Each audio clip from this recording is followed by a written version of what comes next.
I'm super uncomfortable with this. Go. What's our tagline? It's like Radio Spätkopf, The Berlin Podcast. the Berlin. That's it. Maybe news. Is there any News other and words in stories that? The from Berlin Berlin. News Show. Stories from Berlin. That's really good. Radio Spätkopf, stories from Berlin. Don't use that.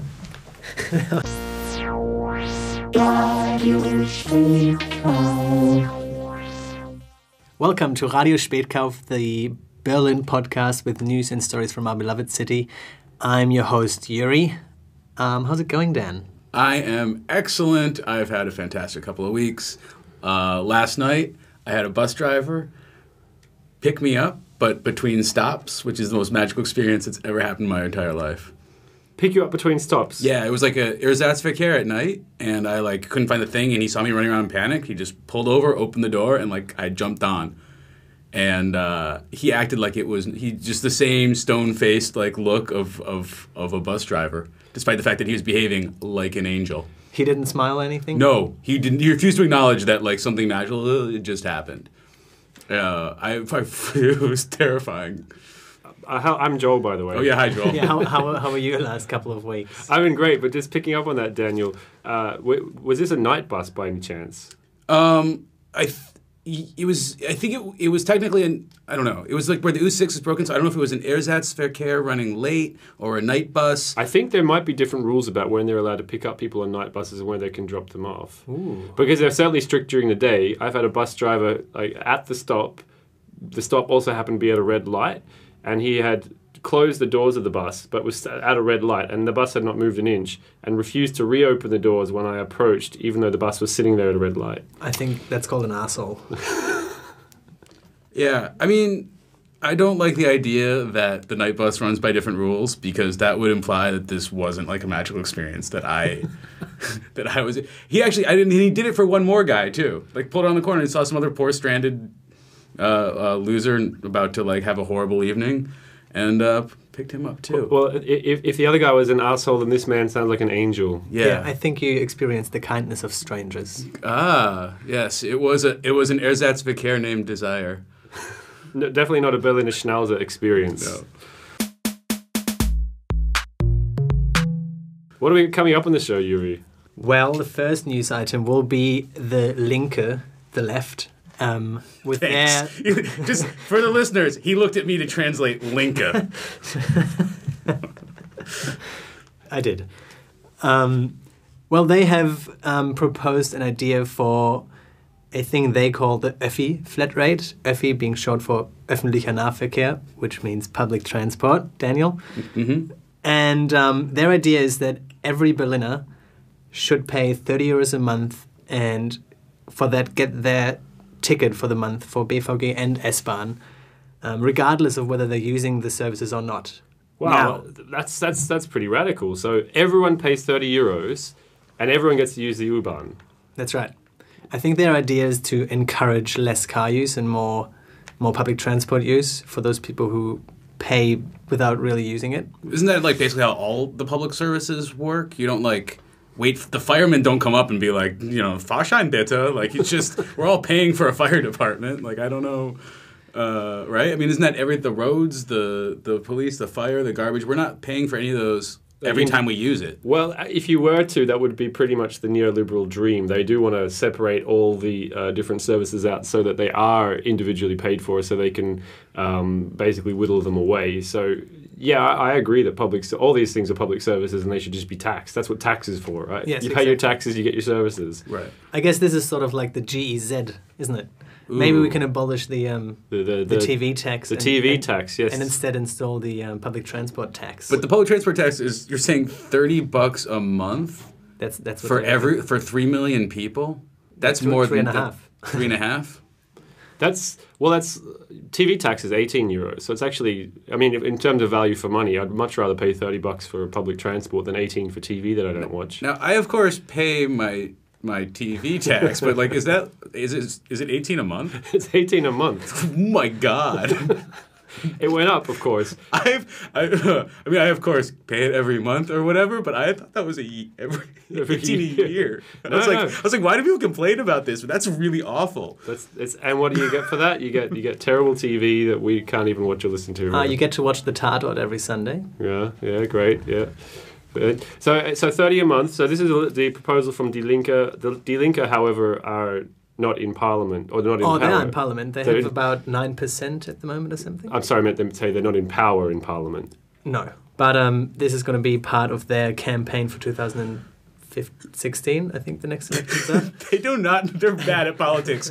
Hey, vote Die Linke if you want the lesser money. Like, tax is their platform. Well, this is like half the price of what a 12-month subscription costs per month, which is 62 euros. So a lot of people will get away cheaper with this. And it'll encourage more public transport use, is their idea anyway. They're banking on their voters being people who currently pay monthly fees of 70 euros or so, wanting to get a discount. They're really not going for the vote of the people who don't pay anything at all, though, are they? Because then they would be forced to. Right. But those are the people who have a car and thus don't vote for them. Or the people who don't pay for tickets and, Right. But you explain, what about tourists? What about visitors? Tourists and also commuters from out of town, they still pay the normal fees. Aha, so Berliners would get some special card saying you've paid your tax, you get to ride for free, and when the ticket checkers come around, we could shove that in their face. But I've read a few comments and there's a bit of confusion. I think part of the idea also was to, this would alleviate the need for ticket checkers. But who would check the tourists then, Maybe we should introduce these kind of boom gates that they have in other cities like London and stuff like that. So you can't fare evade. Every Berliner is fine because they already have a ticket. Right. And all the tourists are going to have to pay the I don't know fees. about this. This sounds we're a special class of individual, are we? And everyone else gets checked. Wait, are you suggesting that Berliners are not a special class of individual? I'm suggesting that everyone who arrives in this city in whatever shape and whatever mass they come in their dirty rags is welcome and should have equal chance to evade the fares like everybody else. I like that you're like equating an EasyJet passenger with like people arriving at Ellis Island. Like, send us you're tired from partying all night. You're weary from trying to survive on Sterney and Mata. Is it going to happen? Anyway, interesting idea, isn't it? No. Well, if you vote the Linke along with, 2 million other people, maybe. We're talking in the local city elections, aren't That's we? right. Oh, like state parliament. State parliament, Berlin state, city-state, right. So 30 euros, I think I'm down with this. I ride a bike, so I wouldn't use it much, but it seems like it's a good investment in it's not like we have a choice, though, pay the TV tax or pay this. We'll have to pay both. I think public transport should just be part of regular subsidized taxation. through regular tax, yeah. So what if your tax went up 30 euros a month secretly and then you suddenly got public transport and you didn't realize it? Would that be okay? Yeah, you'd be upset about the tax raise at first, but then you get a cheap public transport ticket. Wow. Or even a free one. Seems less... While we're talking about the TV tax, just an update, because maybe people have been aware that there's been court cases going on trying to fight the TV tax. Sadly, all of them have failed, so there is no way out. We all must pay, and if you don't pay, you should be saving up for the day when they come and knock on your door and claim it back, because they will try and do that at some point. Start sticking money in the jar. I've said that before. Another warning is make sure that if you ever leave Berlin, as I know some listeners have, make sure you don't forget to deregister. Everyone knows that you have to Anmeldung when you move into an apartment, but very few people, particularly foreigners, realize that you should abmelden at the end when you leave, which means you go, or you can even do it online actually, you get a form. It's much less arduous to abmelden because you can just print out a form and mail it in. You don't have to go stand in line. But if you don't do that, the TV tax presumes that you still live wherever you last lived and will continue charging you 18 euros a month, which is what happened to a former flatmate of mine who is now getting these very scary letters saying you owe us 500 euros because ever since you've left, your bill has been running. So, warning, abmelden. Uh-oh. Yeah. Bonkers.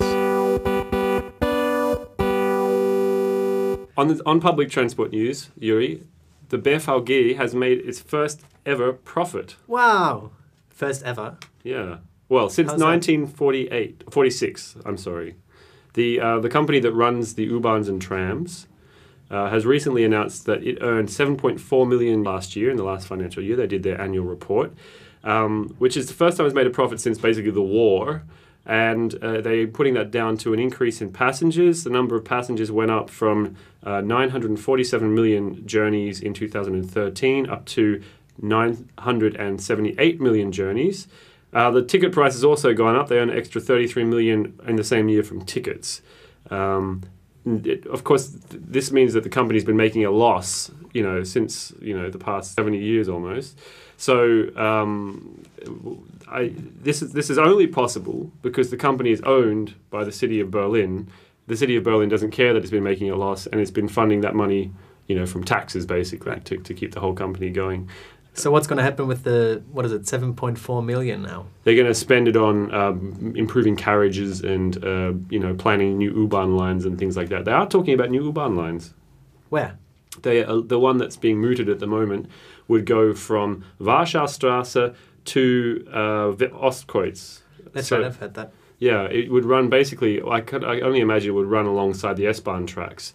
The idea of that being to make better connections between the U-Bahn network and the Ringbahn on the outside. It couldn't go right next to the S-Bahn because it's a level above, isn't it? Yeah. The Warschaustrasse. It would so have they would have to build a bridge. An overground U-Bahn. Some kind of ramp. Yeah. Man. You're the architect. That's going to be expensive. It's going to be expensive. And 7.4 million might help. I don't think it'll be enough, really. Oh, you talk to the guys, see what they can offer.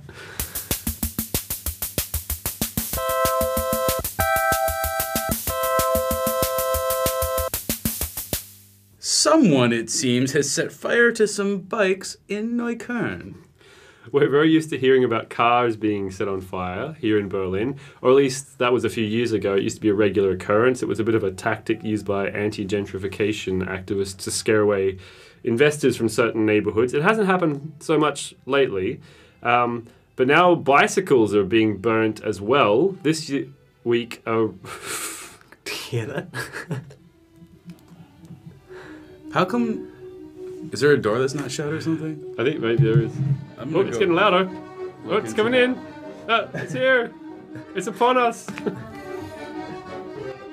Yay! One guy playing accordion! Yay! All right.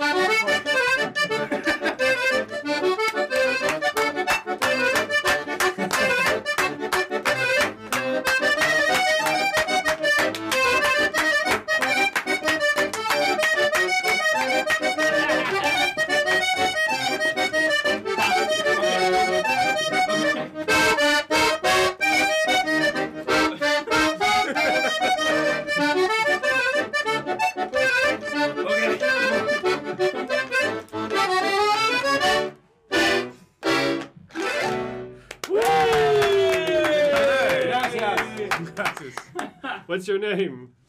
My name is Cornelius. Cornelius, where are you from? Romania, my friend. Welcome. Welcome to Radio Spätkopf, our first ever live musical act. That was fantastic. Thank you for your interruption. Und ein CD zusammen?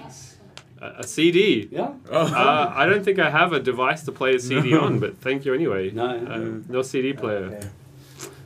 Aber danke. Ja. Und schönen Abend. Bye. Oh, make sure you shut the other door as well, Yuri. We should put that in. Well, we will if it sounds alright. Unfortunately, it was peaking dramatically. He did not. It basically just blew the. Come on. Sound check! Well, we should do that story again just in case. So, Back to the story. I read a report about some fires being set in Neukölln. You've been On reading, what? Been reading the fire report again, have you, Daniel? Yeah, I don't sleep much. So we're used to hearing about cars being set on fire in Berlin. Used to be a very common occurrence a few years ago, at least. It used to be a kind of tactic used by anti-gentrification artists who were trying to scare away investors from certain neighborhoods. But now bikes are being burnt as well, it seems. This week, a row of bicycles was set alight in Treptowstrasse in Neukölln. 2 young men were caught. The police said that they were probably trying to steal the bikes and somehow set them on fire instead. This story's full of holes, I've got to say. Yeah. Why would a bike thief try and burn bikes? No, I'm gonna just. There was one detail that I thought might have something to do. Like I mean, I'm no Sherlock Holmes, but the fire was started at 4:20, which leads me to believe there could have been some sort of accidental fire, being set here. In which case, how do they know that they're bike thieves? So they're being falsely accused on one front or the other, is all I'm saying. Either they get caught as bike arsonists, they can't catch them and then also say they were thieves. Well, no, there's like the scene after they robbed the bank and then they set it all on fire in heat where they don't have their fingerprints on anything. So it was that they stole 2 bikes and then to cover up the theft of the 2 bikes, set the other 20 on fire. It does make sense if you're a master criminal, Joel. Maybe they bikes. were trying to steal those bikes and they had such good locks on them that they just got frustrated and said, fuck this, and burnt them. Or it was some dry leaves and they had some kind of grinding down a lock. It's this is a few sparks. Oh, yeah. It's like, hey kids, this is why you don't play with grinders. It is not autumn though. I was trying to head towards some kind of serious social commentary here, and that was perhaps is this the start of a new trend? Bicycles being targeted instead of cars because we're the new gentrifiers. Bullshit. Okay. Yeah, just thought I'd throw that out there. No, it's yeah. Gentrification on 2 wheels.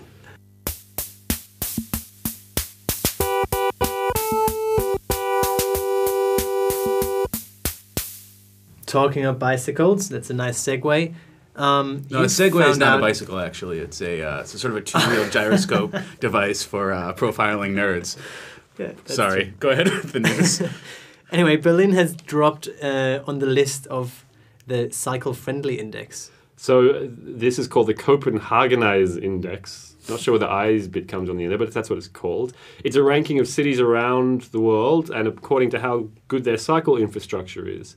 So in 2011, Berlin peaked on the list, coming in at number 5, and it's fallen steadily since. It's now down to the number 12th place, which I'd be surprised about because I think cycling around Berlin is pretty good. I mean, it could be better. Yeah, I actually analysed the cycling plan for a uni subject while I was Really? in Melbourne, the Berlin cycling plan, and it seemed pretty good. I gave it a pretty good review. What did you find? Maybe other cities just did even better and then overtook Berlin. When you say a cycling plan, you mean the city has a document that says what will happen? Yeah, a strategic document that says until 2020 or something, we want to spend this much money on that.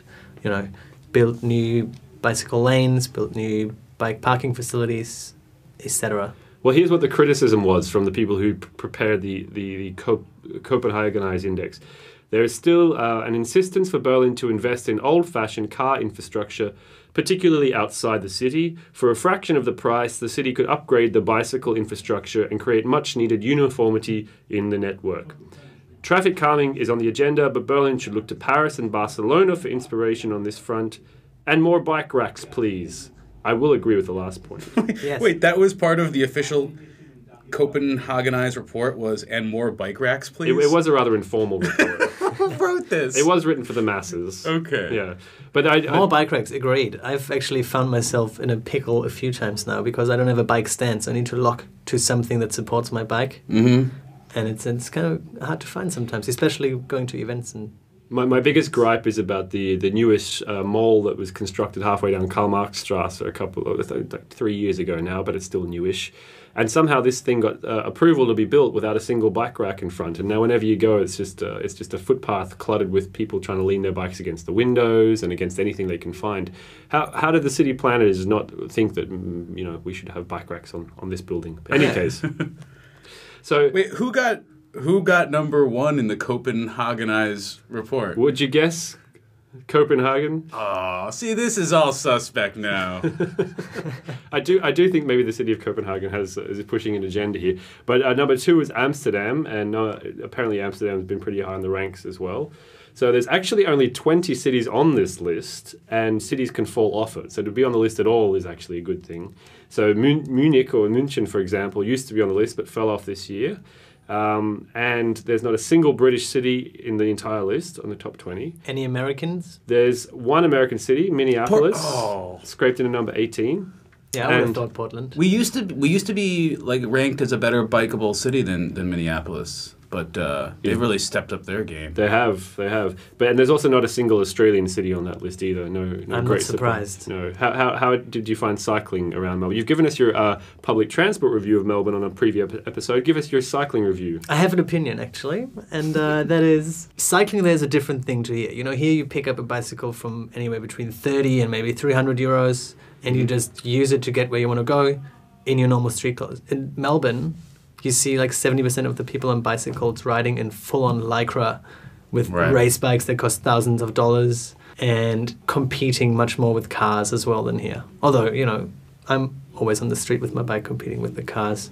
So, I don't know. My position is you kind of have to be a bit aggressive to teach them a lesson. Yeah, they have built a few really nice bike paths in Melbourne, but they just function as like main arteries that go south north, or you know, vice versa, and east west. And there's not that many of them.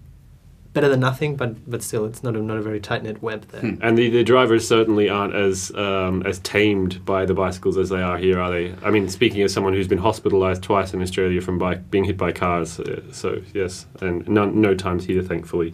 Right.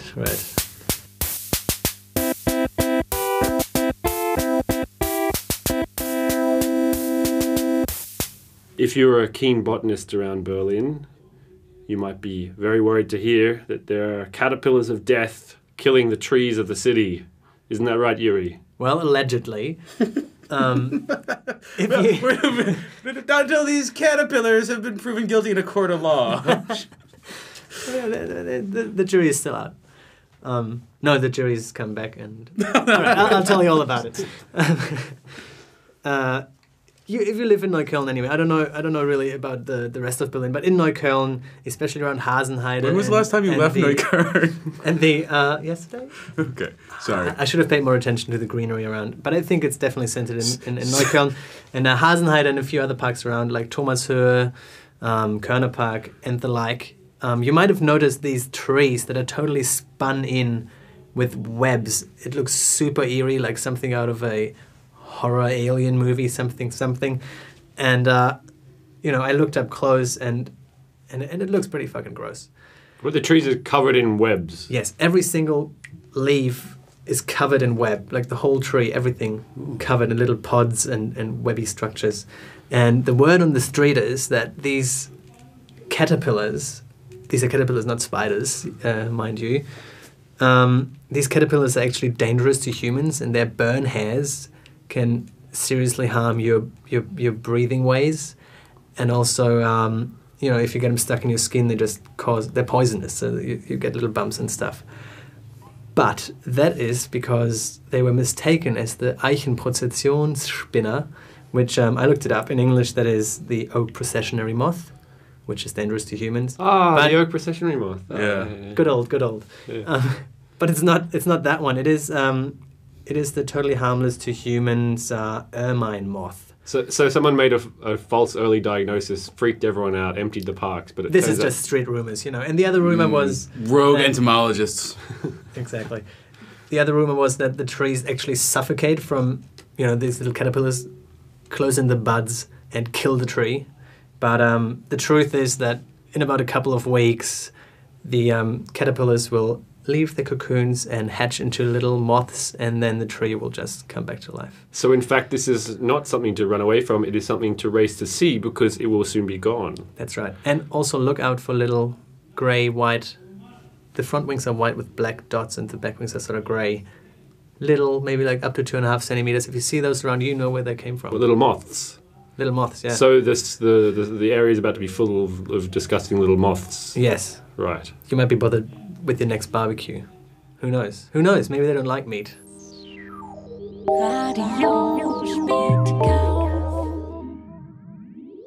On Radio Spreekkauf, if you've been a regular listener over the years, you'll know that we used to bring you a lot more interviews than we have been lately, but that's all because we've been lazy. But of course, you might have also noticed with our new hosts on board, our new co-hosts here, we've got some new energy back into the team.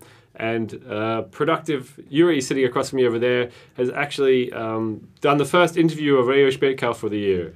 Congratulations, Yuri. Thank you. Good work. Applause. So why don't you tell us a bit about what we're going to hear coming up? Well, I went and spoke to Stuart Brown, who is an Australian journalist who's previously lived in Tokyo as well for 3 years and has been in Berlin since 2009. And he's written a book called City of Exiles, where he, follows the question of why people keep flocking to Berlin and why that's been the case for so long. And I had a little bit of a chat to him about that.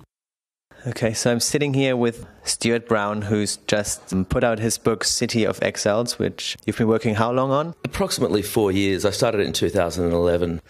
And what's the book about? It's a book that was originally inspired by really from the first days I came to Berlin. I was struck by the amount of people who were here from elsewhere and had seemed to come, a certain type of person as well had come to Berlin, that it really felt to me like a city of outsiders, a city of misfits or strangers or whatever, that also created this really interesting kind of space and this interesting human community, I suppose. So all of us that we live here as exiles, our listeners, you and even I from Hamburg, we all know that it's a city of exiles now, but has it been that way for a long while? Is that what you've found? Yeah, exactly. I did find that. This sense of this kind of borderless city where people felt they could belong had been happening in the 1900s, early 1900s, 1920s, been happening in the 1800s with... especially during the time where Berlin probably became the fastest growing city in the world.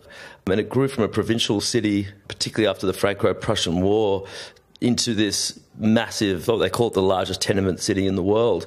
And at that time, it was just filled with outsiders who often, expressed this, and especially a lot of artists came here from other cities that were seen, especially in the German-speaking world, that were seen as the centres of culture, like Vienna or Munich, who were just flocking into Berlin and were saying similar things then as people say today. And they said, especially in the wall years, I would say as well, I think it was very similar at the time that Iggy and Nick Cave and whoever came, but so many other people I talk about in the book, they all expressed a similar idea. I found this interesting, and that's what inspired me to try and understand what this, this continuum of this city of exiles.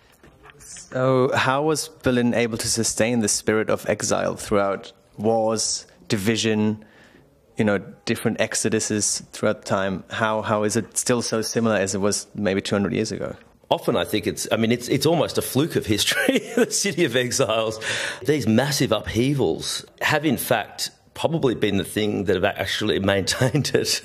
Because a big point that I make is that it's the flux, it's the city's constant flux and the coming and going and these exoduses, the fact that the city lost nearly half of its population in World War II. In the wall years, there was such a mass exodus from the east over to the west, but then there was also a mass exodus from West Berlin because there was no jobs here. So then they created this island city where they subsidised people to stay here, and they said you didn't have to join the army, which was just another fluke.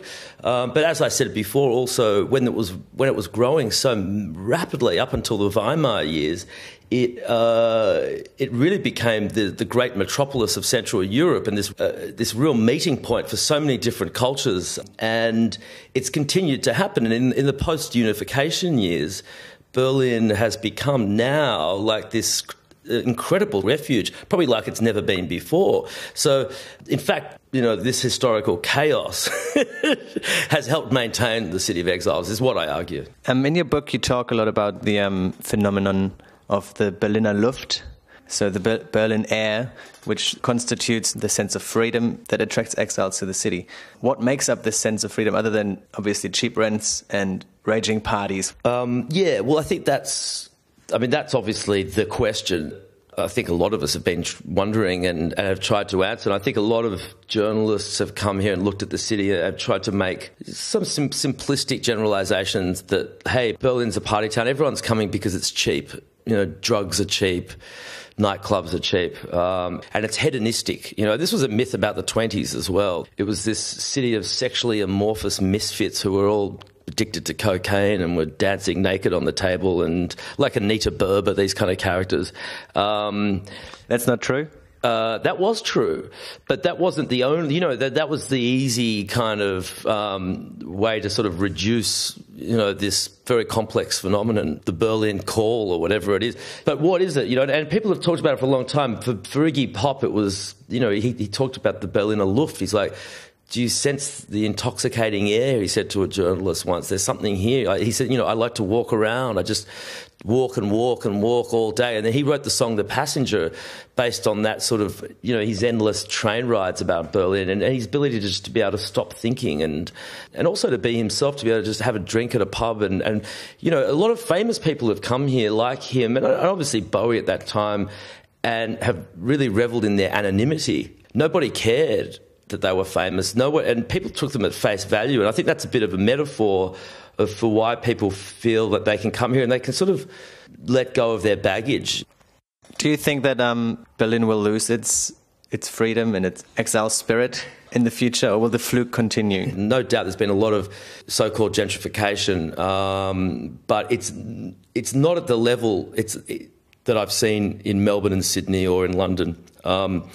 And I think there's more engagement with the issue, and I think now there's potentially going to be a referendum on the issue of social housing, as we talked about in the last episode, I think. Yeah, that's right. You did, and and obviously there's debates about how effective that will be, etc. But I think that's just symbolic of a lot of things that are happening, and the people who are here now, who are older, obviously, and are in positions of power quite often. Were often exiles who, German exiles probably, who came in the divided years, who were dissatisfied with what was going on elsewhere in Germany and wanted to build, in a way, they've come to build a kind of utopia. And they've sold out and things haven't gone, there's been chaos in the Green Party and the SPD and all this kind of stuff. But I really do believe that there is potential for the Berliner Luft to keep drifting through. Okay, so at your book launch, there was a audience question that sort of aimed at the influence of Berlin's urban planning and Berlin's urban form on the exile status, or this flux city. Have you found anything regarding that influence? This was actually a purposeful urban design in a sense. I mean, I talk a lot about the Hinterhofer, or the courtyards, and the culture of the courtyards being these public spaces inside the courtyards that sort of bind people unconsciously. We live together. They're different than tenements elsewhere. You'll find, even in New York, you don't have these large courtyards. What happened was the houses were designed to be mixed, socially mixed, and you had people of different classes living in the front and back of the house, and in the front it was more professionals, etc., and in the back you sort of had the workers, and then often you had factories further behind that. So you had not only a mixture of classes, you also had a mixture of working and living. There's a really good mix of public and private space in this city, and it's a really beautiful city to live in. Volksparks, for instance. I live across from Hassenheide. It's incredible, and that's another community within.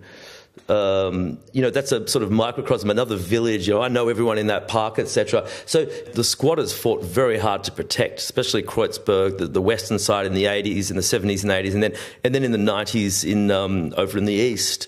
And that there's a real awareness of the value of this as well. And I think as long as we maintain this culture as well, this particular what we call the Mietskasernen, or the rental house. I mean, it's also important that 90% of people rent in Berlin, and this rental culture. I mean, there's a lot of talk about property speculation and stuff, but it's nowhere near on the scale as it is in Australia, where housing is something to be gambled with. It's not something that seen as a social.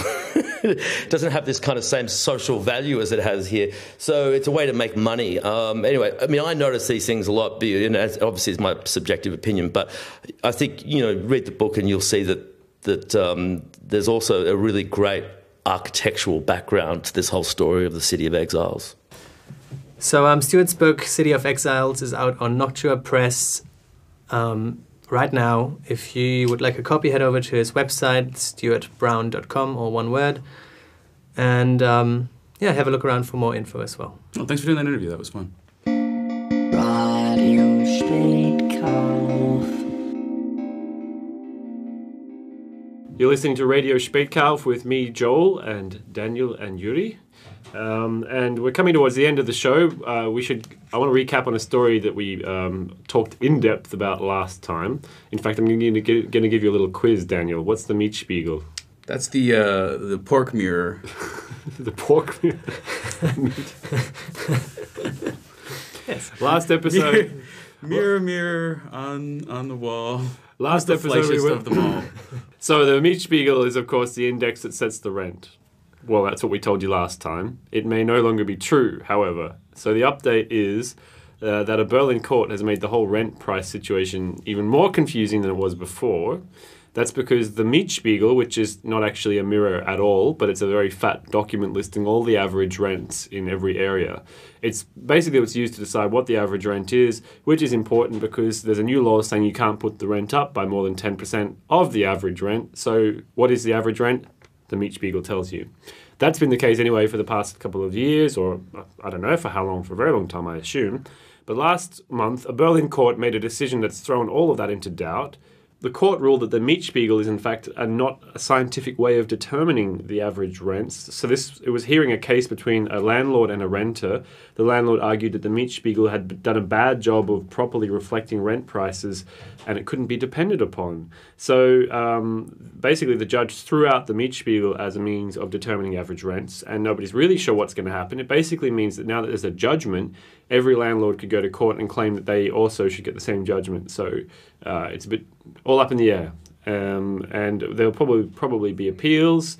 But everything we said in the last episode is in fact no longer true. Just basically. I don't understand the argument. Like, what's the argument behind it not being a scientific way of finding the average? So the renter came and said, this guy's asking too much rent. The landlord said, well, clearly the Mietspiegel's wrong because my place must be worth more than what the Mietspiegel says it is.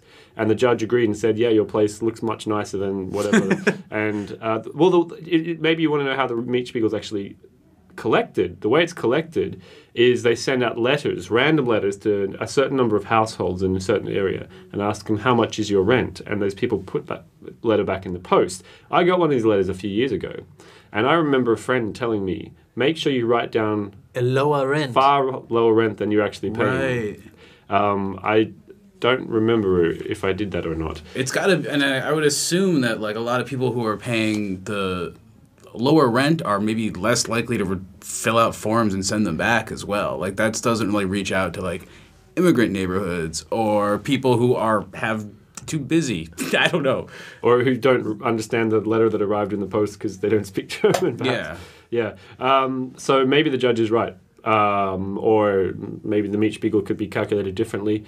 In any case, I think it's bad because that means that it makes everybody, nobody's really sure what could happen. The rent cap has been introduced, though, hasn't it? The rent cap has been introduced as of June 1, and actually Berlin's getting a lot of positive international press as a result of that. There's been stories, particularly in the UK, about how great it is that Berlin's got this new rent cap and how wonderful it would be if London had the same thing. Well, this is what the lefty papers are saying, The Guardian and so forth. Every other paper in the country treats the idea of a rent cap like it's some kind of form of communism. They're really terrified of it. I don't really understand this at all, but British people are just freaked out by the idea of putting a cap on rent. It seems like it's the most unimaginable intrusion into the free market. Isn't the theory behind disliking a rent cap that a rent cap would disincentivize building new homes and also maintaining the ones that do exist? That is the argument that rich landlords do use when they argue against a rent cap. They say we won't put any more money into our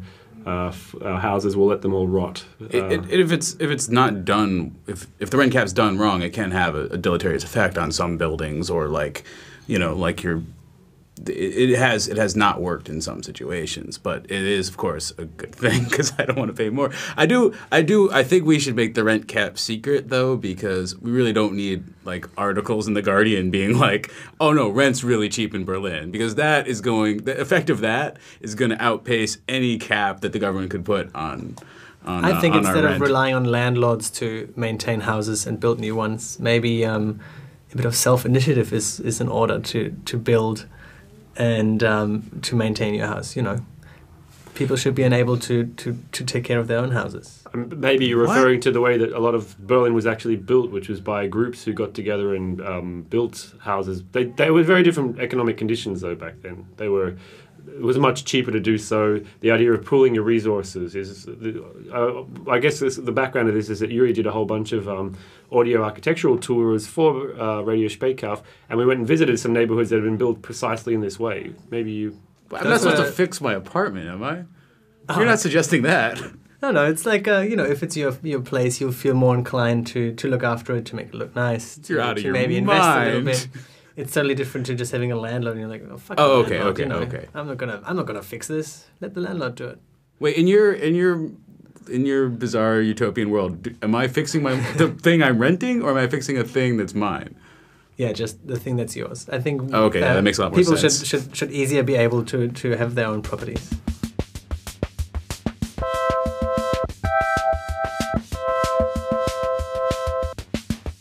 So that brings us almost to the end of Radio Spätkauf for this episode. Before we go, we want to say a few little thanks. Thanks to our supporters at Mobile Kino. They support us, so we support them. They flash a nice ad at the start of the movie. If you go to Mobile Kino, look out for it. Tell us if you actually see it, because I was there the other week and it was very short. So, it could be a little longer, but I'm not complaining. Yeah. They've got. I've been emceeing the Monday night programs, and there's just. Mobile Kino's always had great movies, but this summer, actually really they stepped dope up their game, lineup. Yeah. They've got some good ones coming up too. And Daniel, that was very modest the way you said that, but you should give yourself a bit more of a plug. So actually, Daniel goes and does a little bit of a comedy thing at the start of the movie sometimes at Mobile Kino. So if you do go along, comedy's a stretch. You'll get some at least light entertainment before the film starts. Yeah, basically, we're not sure exactly when it's going to get dark. So. cut that part. I do like them.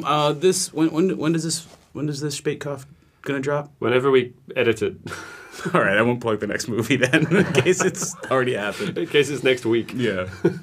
So head along to mobilekino.de, see some great outdoor movies, and if it looks like it's a bit cloudy out, put on a jacket. We can't wait for the summer in this city. Go out and enjoy it while we can. Take every moment, even if it's a bit windy and cloudy.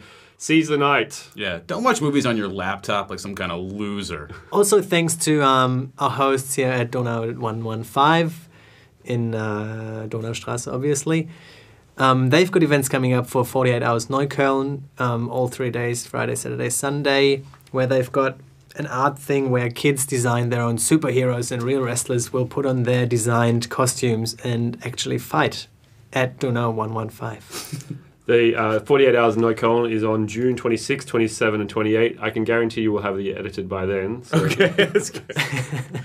Yes. And Donau 115, co-working space, bar and jazz music venue, which the reason you might have heard some wailing saxophone in the background earlier in the show. And the reason we were also interrupted by a man playing accordion halfway through the show. I forget his name, but thank you very much for that musical interruption Cornelius, as well. I think, was it? Have you got a letter for us, Daniel? No. We didn't. We realized that we maybe don't have anyone on the internet where you could find our email address, but you can also... What is it? hello@radiospätkauf.com. Spätkauf with A-E. That's right. And hello with an A, like German. Yeah, hello at Radio Spätkauf. You can also comment on the show via Twitter. What's our Twitter? It's probably about the same thing. Radio Spätkauf. Radio Spätkauf. Yeah. I'm Daniel Stern. You can find me at nightshowberlin.com or on Twitter at Daniel and Stern. When are we going to see another night show, Daniel? Coming this September. Coming this September. Make sure we'll tell the listeners about that, because it is a sight to see. It is an event to behold. Daniel Stern doing the night show. That's good enough. I'll see it. Thanks. All right, thanks for listening, everybody. Bye. Ciao. Bye-bye. Go. That was Radio Spätkauf.